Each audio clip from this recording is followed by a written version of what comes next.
കേരളം കാത്തിരിക്കുന്ന ഒരു സുപ്രധാനമായ വിധി ഇന്നുണ്ടാവുകയാണ്. നെന്മാറ ഇരട്ട കൊലപാതകത്തിൽ കുറ്റക്കാരനാണെന്ന് കോടതി കണ്ടെത്തിയ പ്രതി ചെന്താമരയ്ക്കുള്ള ശിക്ഷാവിധിയാണ് ഇന്ന് വിധിക്കുന്നത്. അല്പസമയത്തിനുള്ളിൽ പാലക്കാട് ജില്ലാ അഡീഷണൽ സെഷൻസ് കോടതി 4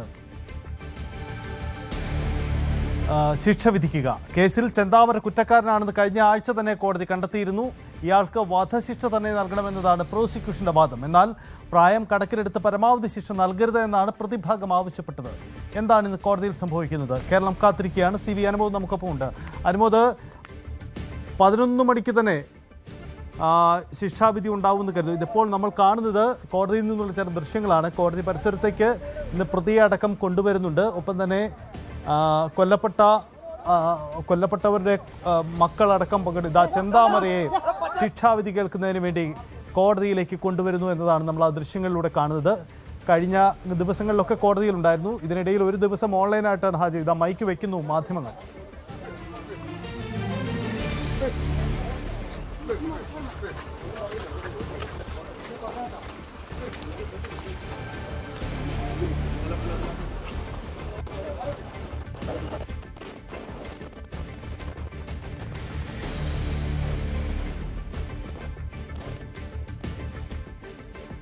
ശിക്ഷാവിധി കേൾക്കുന്നതിന് വേണ്ടി ചെന്താമരയെ കോടതിക്കുള്ളിലേക്ക് കൊണ്ടുപോകുന്ന ദൃശ്യങ്ങളാണ് കാണുന്നത്.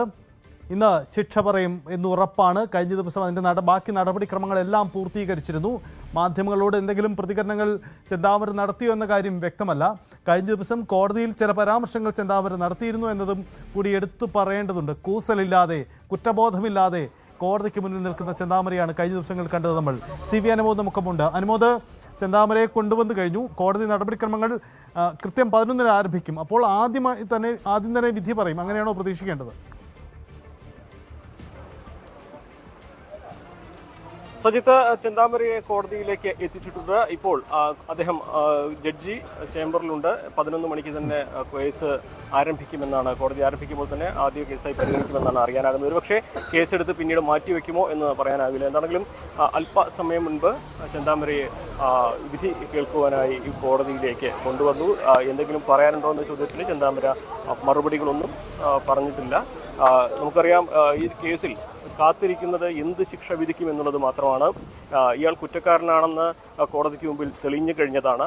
തടഞ്ഞുവെക്കലും കൊലപാതകം തുടങ്ങിയ 2 കുറ്റങ്ങളാണ് ഇയാൾക്കെതിരെ ചുമത്തിയുള്ളത്. രണ്ടും ഇയാൾ ചെയ്തിട്ടുണ്ട് എന്ന് കോടതി കണ്ടെത്തിയിട്ടുണ്ട്. ഇവിടെ പ്രോസിക്യൂഷൻ ആവശ്യപ്പെടുന്നത് പരമാവധി ശിക്ഷയായ വധശിക്ഷ നൽകുക എന്നുള്ളത് തന്നെയാണ്. അതിൻ്റെ കൃത്യമായ കാരണങ്ങൾ പ്രോസിക്യൂഷൻ നിരത്തുന്നത് 2019 ഒരു കൊലപാതകം, അതിൻ്റെ തുടർന്ന് ജാമ്യത്തിലിറങ്ങിയ ശേഷമാണ് ഈ 2 കൊലപാതകം ചെയ്തിട്ടുള്ളത്. അത് കൃത്യമായ ആസൂത്രണത്തോടെയാണ്. ഈ പ്രതി സ്ഥിരം കുറ്റവാളിയാണ്, സമൂഹത്തിന് ഭീഷണിയാണ്. ഈ കൊല്ലപ്പെട്ട സുധാകരൻ്റെ കുടുംബത്തിന് ഇപ്പോഴും ഭീഷണി ഉയർത്തുന്നുണ്ട്. സുധാകരൻ്റെ കുട്ടികളെ കൊല്ലുമെന്ന ഭീഷണിയുണ്ട്. അപ്പോൾ ഒരു മനപരിവർത്തനവും ഇയാൾക്ക് ഈ കാലയളവിൽ ഒന്നും സംഭവിച്ചിട്ടില്ല. ഇയാൾ ആസൂത്രിതമായിട്ട് തന്നെയാണ് ഇതെല്ലാം ചെയ്യുന്നത്. മാത്രമല്ല, കോടതിക്ക് മുമ്പിൽ ജഡ്ജിയുടെ ചോദ്യങ്ങൾക്കും അക്ഷോഭ്യനായിട്ട് ധിക്കാരത്തോടെയായിരുന്നു ഇയാളുടെ മറുപടി. വേണമെങ്കിൽ തൂക്കിലേറ്റിക്കോളൂ, ഞാൻ ഇങ്ങനെ തന്നെയാണ്, മാറാൻ ഉദ്ദേശിക്കുന്നില്ല എന്ന സന്ദേശം നൽകുന്ന തരത്തിലാണ് അയാളുടെ സംസാരമൊക്കെ ഉണ്ടായിരുന്നത്. ഇതൊക്കെ തന്നെ കോടതിയിൽ ഈ ഒരു വിധിയെ സ്വാധീനിക്കുന്ന കാര്യങ്ങളായിരിക്കും. ഒപ്പം തന്നെ ഇയാൾക്കെതിരെ സൈക്കോളജിസ്റ്റിൻ്റെയും അതുപോലെ പ്രൊബേഷൻ ഓഫീസറുടെയും റിപ്പോർട്ടുകളുണ്ട്. ഇയാൾക്ക് ഒരു മനപരിവർത്തനം ഉണ്ടായിട്ടില്ല എന്ന കാര്യം ചൂണ്ടിക്കാണിച്ചുകൊണ്ടാണ് പ്രൊബേഷൻ ഓഫീസറുടെ ഉത്തരവുള്ളത്. ഇയാൾക്ക് അനുകൂലമായിട്ട്, അല്ലെങ്കിൽ ഇയാളെ പ്രായാധിക്യവും അതേപോലെ തന്നെ ഇയാളുടെ സാഹചര്യങ്ങളും പരിഗണിച്ച് ശിക്ഷയിൽ ഇളവ് നൽകണമെന്നാണ് പ്രതിഭാഗത്തിൻ്റെ വാദമുള്ളത്. അതിന് നിയമസഹായ സമിതി റിപ്പോർട്ടും അവർ ഉദ്ധരിക്കുന്നുണ്ട്. നിയമസഹായ സമിതി ഇയാൾക്ക് 2019 പിടികൂടിയപ്പോൾ തന്നെ ആവശ്യമായ നിയമ സഹായ സമിതി റിപ്പോർട്ടിൽ ഇയാൾക്ക് കുറച്ചുകൂടി മാനസിക പിന്തുണ നൽകേണ്ടതായിരുന്നു. അങ്ങനെ ഒരു നടപടി ഉണ്ടായിരുന്നെങ്കിൽ 2ാമത്തെ കൊലപാതകം ഒഴിവാക്കാമായിരുന്നു എന്നല്ലാണ് പറയുന്നത്. മാത്രമല്ല, ആ കുട്ടികളെ സുധാകരൻ്റെ മക്കളെ ജയിലിൽ ജോലി ചെയ്ത് കിട്ടുന്ന കൂലി കൊണ്ട് സഹായിക്കാം എന്നൊക്കെയാണ് മറ്റെവിടെയും കേൾക്കാൻ കഴിയാത്ത തരത്തിലുള്ള വൈരുദ്ധ്യം നിറഞ്ഞ മറുപടികളൊക്കെയാണ് ഇയാളുടെ ഭാഗത്തുണ്ടായിട്ടുള്ളത്. മാത്രമല്ല, ഇയാൾക്ക് പ്രായത്തിൻ്റെ ഒരു പരിഗണന നൽകണമെന്ന വാദവും പ്രതിഭാഗം ഉന്നയിക്കുന്നുണ്ട്. ഇതിനെ ഖണ്ഡിച്ചുകൊണ്ടാണ് ഈ ഒരു നിഷ്ഠൂരമായ കൊലപാതകത്തിന് പരമാവധി ശിക്ഷയായ വധശിക്ഷ നൽകണമെന്ന് കോടതിയിൽ പ്രോസിക്യൂഷൻ ആവശ്യപ്പെട്ടിട്ടുള്ളത്. എന്നാണെങ്കിലും വാദപ്രതിവാദങ്ങളെല്ലാം തന്നെ പൂർത്തിയായി കഴിഞ്ഞിട്ടുണ്ട്. ഇനി അറിയാനുള്ളത് പരമാവധി ശിക്ഷയായ വധശിക്ഷ ഇയാൾക്ക് കിട്ടുമോ, അതോ കഠിന തടവോ. നേരത്തെ തന്നെ ഇരട്ട ജീവപര്യന്തത്തിന് ഇയാൾ ശിക്ഷ അനുഭവിച്ചുകൊണ്ടിരിക്കുകയാണ്. അതിൽ കൂടുതൽ എന്തെങ്കിലും ശിക്ഷകൾ കിട്ടുമോ എന്നുള്ളതാണ് അറിയേണ്ടത്. എന്നാണെങ്കിലും 11 മണിക്ക് തന്നെ കോടതി ചേരും. ആദ്യ കേസായിട്ട് ഇത് പരിഗണിക്കുമോ എന്നുള്ളതാണ് നമ്മൾ കാത്തിരിക്കുന്നത്.